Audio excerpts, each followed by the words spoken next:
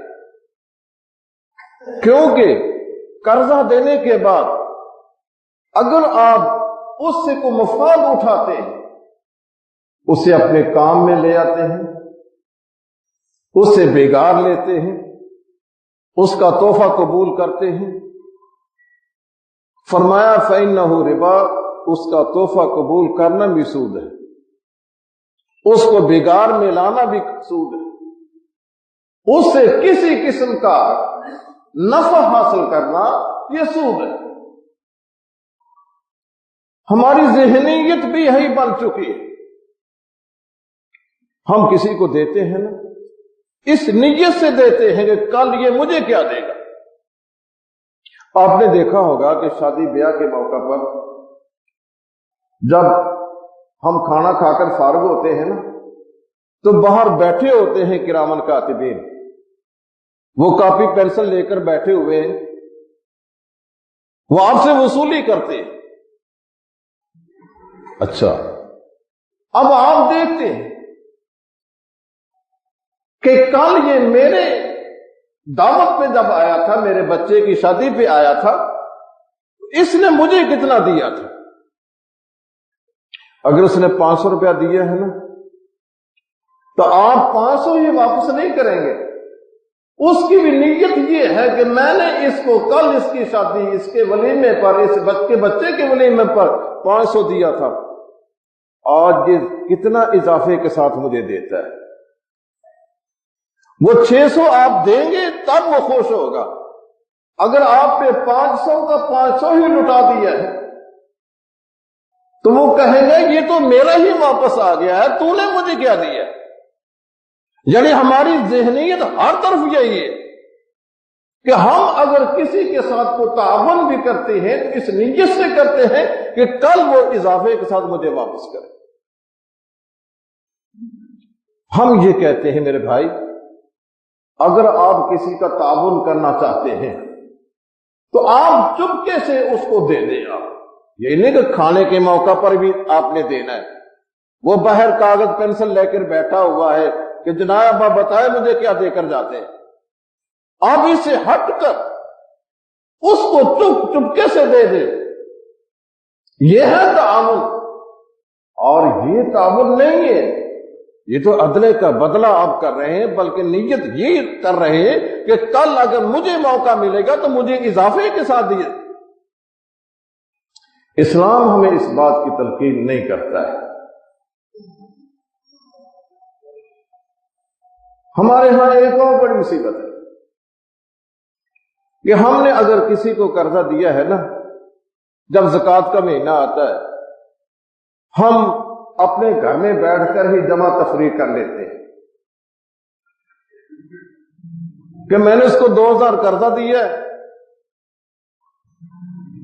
تو میری 2000 زکوٰۃ بنتی ہے، یہ 2000 میں اپنے پاس ہی رکھ لیتا ہوں، اس کو قرضہ چھوڑ دیتا ہوں۔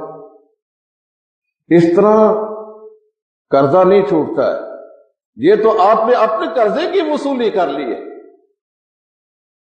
یہ قرضے کو وصول کرنے کا ایک حرام طریقہ ہے کہ آپ گھر بیٹھے ہی اس کا قرضہ آپ رکھ لیں اور اس کو قرضہ چھوڑ دیں۔ اگر آپ میں ہمت ہے تو یوں کرے کہ آپ زکوٰۃ 2000 کی دیں، اس کو قرضہ معاف کر۔ یہ تو ہے جوانمردی، ہمت آپ کی۔ تو یہ کیا ہوا کہ آپ نے جو 2000 قرضہ اس سے لینا ہے، اپنی زکوٰۃ جیب میں ڈال لیں اور اس کو معاف کر دیں۔ یہ تو معافی کی آڑ میں آپ نے اس سے قرضہ وصول کر لیا ہے، یہ غلط بات ہے۔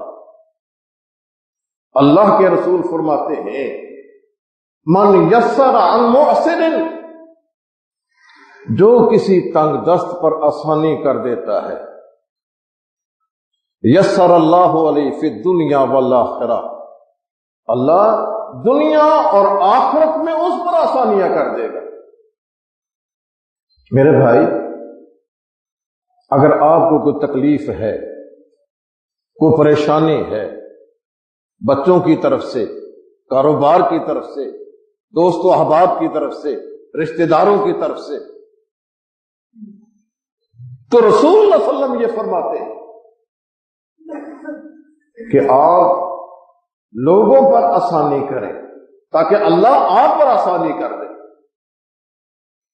آپ لوگوں کے کام آ جائیں تاکہ اللہ آپ کے کام آ جائے۔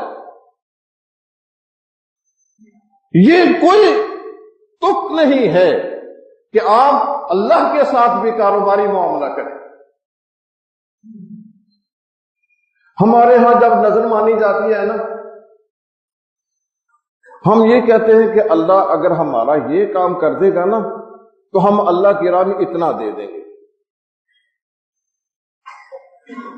یہ نظر مشروط مانی جاتی ہے۔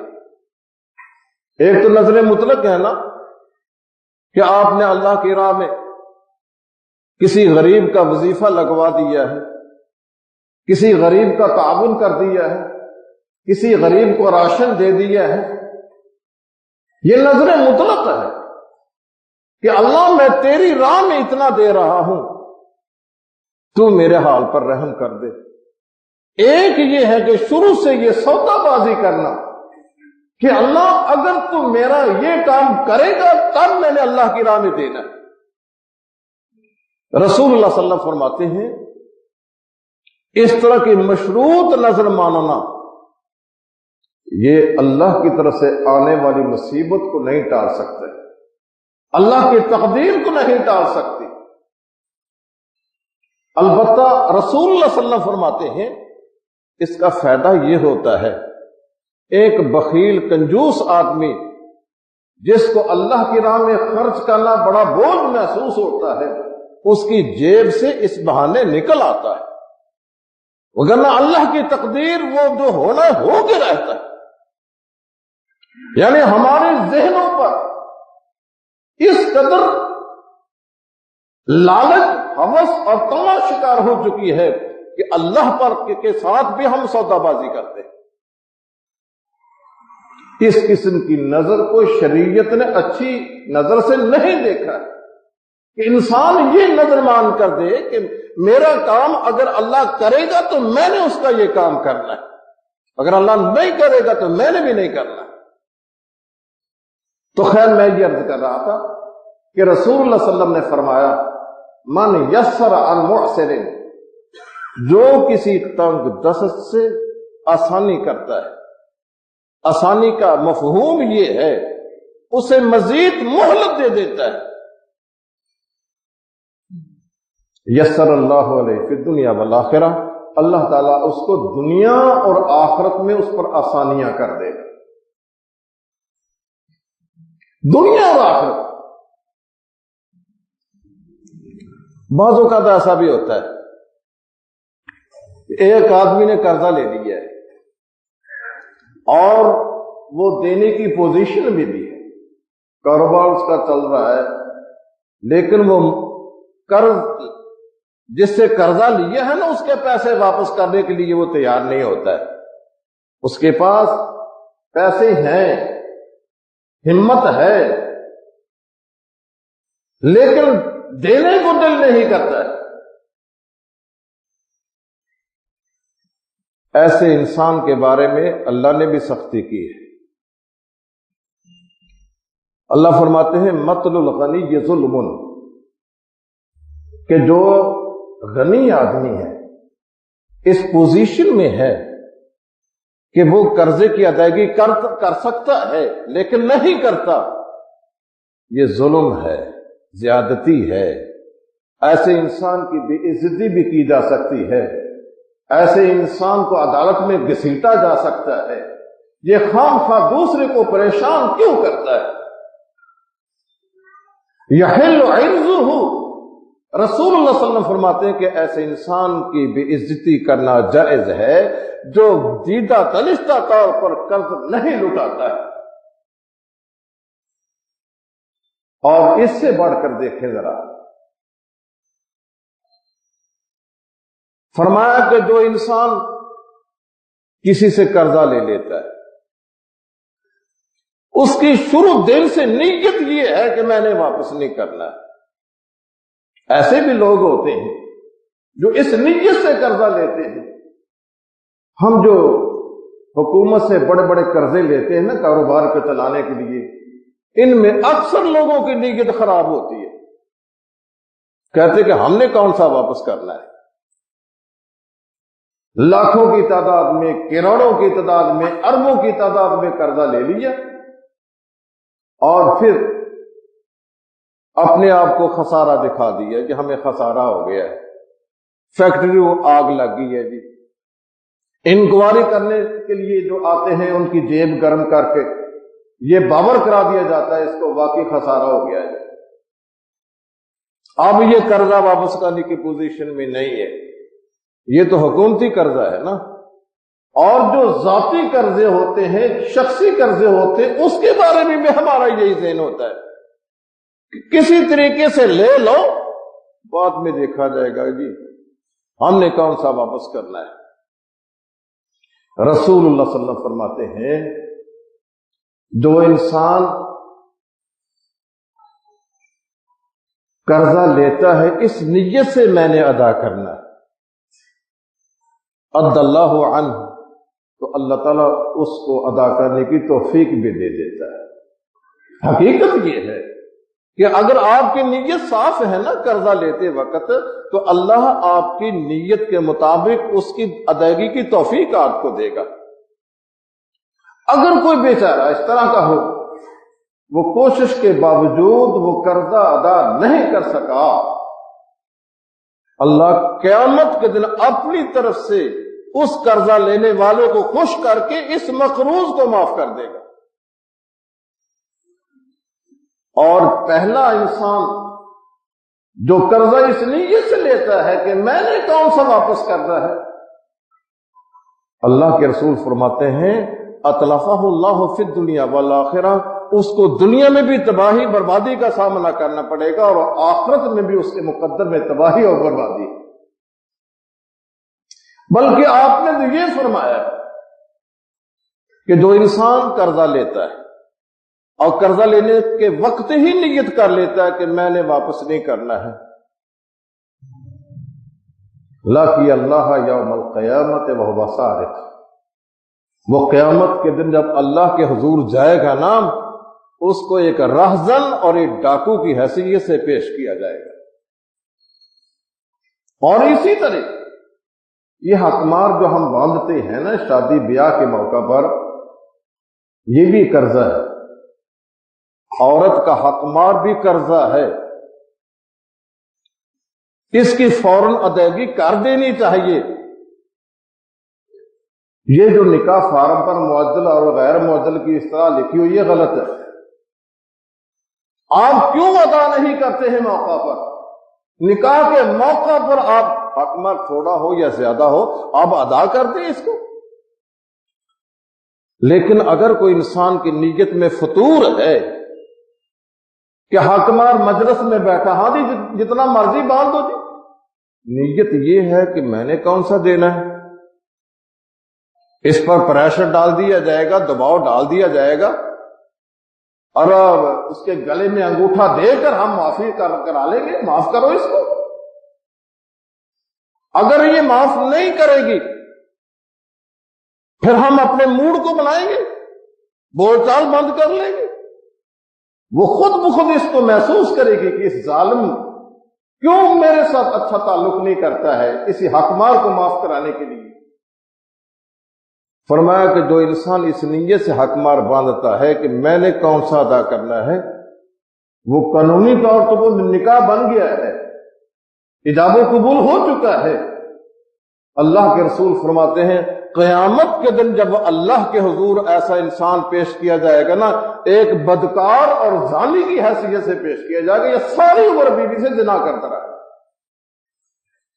ہم نے جس کو مذاق بنا رکھا. رسول اللہ صلی اللہ علیہ وسلم فرماتے ہیں کہ جو انسان کسی تنگ دست کو آسانی دیتا ہے، کشادگی تک مہلت دیتا ہے، یا اس کو سرے سے معافی کر دیتا ہے، یسر اللہ علیہ فی الدنیا والآخرہ، اس پر دنیا میں بھی آسانیاں ہیں اور آخرت میں بھی آسانیاں، بڑی آسانیاں.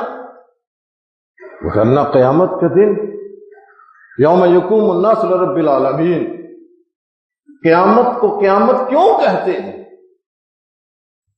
عربی زبان میں قام یقوم کھڑے ہونے کو کہتے ہیں. فرمایا یوم یقوم الناس لرب العالمین، لوگ رب العالمین کے حضور کھڑے ہوں گے اس دن،